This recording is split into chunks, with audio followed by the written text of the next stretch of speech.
సంఘానికి రాక మేము విశ్వాసములో ఉన్నాములే అనుకుంటూ బ్రతుకుతున్న చాలామంది నేటి క్రైస్తవ ప్రపంచంలో ఉన్నారు. వారు ఇలాంటి మాటలు మాట్లాడతారు తెలుసా? వారు ఈ విధంగా ఆలోచన చేస్తారు. సంఘానికి వెళ్ళే వారి కన్నా సంఘానికి పోకుండా ఉండేవారే మంచివారు అని ఒక భావాలతో వారి హృదయంలో చోటించుకొని దేవునికి చాలా దూరంగా బ్రతుకుతున్నారని దేవుని వాక్యం మనకు సెలవిస్తున్నారు. ఎందుకు ఎలా చెప్పగలుగుతాను? అపొస్తలుల బోధ ఎందు, సహవాసం ఎందు, రొట్టె ఎందు, ప్రార్థన చేయుట ఎందు ఎడతెగక ఉండవలెనని చెప్పింది బైబిల్. మరి అలాంటప్పుడు మరి ఇలాంటి మాటలు ఎలా వస్తాయి విశ్వాసులకు? ఎలా వస్తాయి విశ్వాసులు అంటే వారిలో వాక్యపు వెలుగులు లేవు. ఇంకా బాగా చెప్పమంటారా? దేవునికి దూరంగా ఉన్నారని నేను ఖచ్చితంగా చెప్తున్నాను. మరికొంతమంది ఏ విధంగా అంటారు తెలుసా?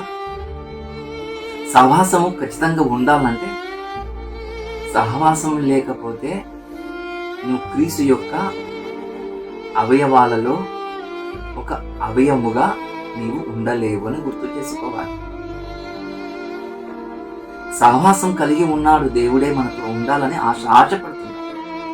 అందుకే ఆదాముతో సహవాసం చేయాలనుకున్నాడు, కానీ ఆదాం దూరంగా పెట్టాడు. అలాగే కయ్యంతో సహవాసం చేయాలనుకున్నాడు, కయ్యను కూడా దూరంగా పెట్టాడు దేవుడు. నోహవు ప్రళయంలో తన పిల్లలతో సహవాసం చేయాలనుకున్నాడు, కానీ దూరంగా పెట్టాడు. అలా చెప్పుకుంటూ వెళుతూ ఉంటే అబ్రహాముతో సహవాసం చేసిన అబ్రహాము తనలో నుండి వచ్చిన ఇశ్రాయేలు ప్రజలకు నేను నీతో ఉంటాను, ఒక నిబంధన చేసుకుంటాను, నేను మీతో సహవాసం కలిగి ఉంటానని అంటే వాళ్ళు కూడా దూరంగా పెట్టారంటే ఇశ్రాయేలు ప్రజలందరూ దేవునికి సహవాసం పెట్టారు. ఒక మాట చెప్పమంటారా? మొదటి ఆదాము ఏ విధంగా దేవునికి దూరంగా ఉంచాడో రెండవ ఆదాము మరలా మన మీద ప్రేమ చూపెట్టడానికి ఆ కడవరి ఆదామే ఒక అన్యోన్యమైన సహవాసం కలిగి ఉండనని చెప్పడానికి వచ్చాడు.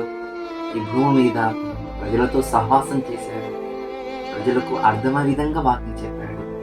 అయినా కూడా చాలామంది ప్రభును దూరంగా ఉంచారు.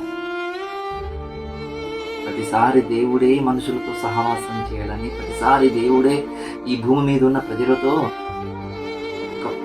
స్నేహం చేయాలని అనుకుంటూ వస్తూ ఉంటే నిజమైన స్నేహితులను విడిచిపెట్టి లోకం వైపు స్నేహం చేస్తుంది ఈ ప్రపంచం. అదే ప్రపంచంలో ఉన్న క్రైస్తవులు కూడా ఒక శరీరాశతో, ఒక నేత్రాశతో, ఒక జీవపు డంబంతో కూడా ఇలా ఉంటున్నారంటే ఇలాంటి సహవాసం దేవుళ్ళు ఉన్నట్లు మనం దేవుళ్ళు లేనట్లుగా మీరే ఆలోచన చేసుకోవాలి. మీరే ఆలోచన చేసుకోవాలని ప్రభునామమున ప్రేమపూర్వకంగా మిమ్మల్ని హెచ్చరిస్తాను. చివరి ఒక మాట చెప్తాను. ప్రియ సహోదరుడా, ప్రియ సహోదరి, సంఘానికి రాక నా భక్తి వృద్ధిలోనికి కలుగుతుందంటే నిజం చెప్తున్నాను. నీ భక్తి పూర్తిగా దిగజారిపోయి ఈ కొద్ది మాటలు మన అందరి హృదయాలలో దేవుడు దీవించును గాక. ఆమేన్.